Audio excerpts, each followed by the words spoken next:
भीष्म पितामह माता रानी के बड़े परम भक्त थे। शीघ्र ही शौनकादियों ने कहा कि हम पितामह भीष्म के जन्म की कथा भी आपसे सुनना चाहते हैं, उनके जीवन में किए गए अद्भुत कर्मों की बात भी हम आपसे सुनना चाहते हैं। यह प्रसंग भी आप कृपया हमें विस्तार पूर्वक सुनाएं। और यह कहा कि माता सत्यवती का जन्म किस प्रकार से हुआ, यह भी आप हमें सुनाइए। सत्यवती माता जिधर से निकलती थी 4 योजन तक उसकी देह की खुशबू उमड़ती थी।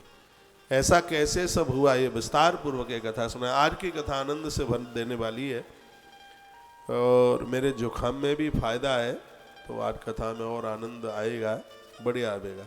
कथा से मुझे परहेज नहीं है, 3-4 घंटे में तो मेरा मन भी नहीं भरता है कथा से।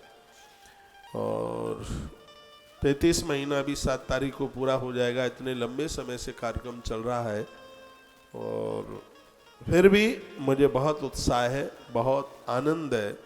एक बार जयकारा लगाइए, बोल भक्त वत्सल भगवान की जय हो, श्री हनुमंत बलवंत महाराज की जय जय जय श्री राधे श्याम। कहा उत्पत्तिम बद व्यास सत्यवास तथा सुनः सत्यवत्यास तथा पुनः। ये भी पूछा कि भगवान व्यास का प्राकट्य कैसे हुआ। श्रोत कामा पुनः सर्वे ऋषिया संसता व्रता। ऋषि सूत जी महाराज को पूछ रहे हैं तो सूत जी कहते हैं प्रणम्य परमाम शक्तिम चतुर्वर्ग प्रदायनीम। हम उस माँ भगवती जगदम्बा को प्रणाम करते हैं जो चारों पुरुषार्थों को देती है। ददात वित्तम पुत्रांश मतिम धर्मे गतिम सुवा।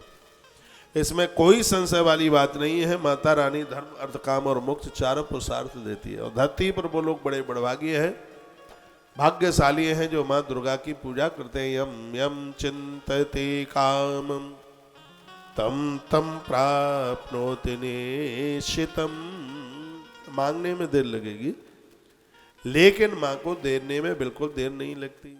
जो माँ की आराधना करते हैं उनके पास देवीय शक्ति चल के आ जाती है। एक धरती पर इतने बड़े महात्मा हुए हैं जिनका नाम था कात्यायन।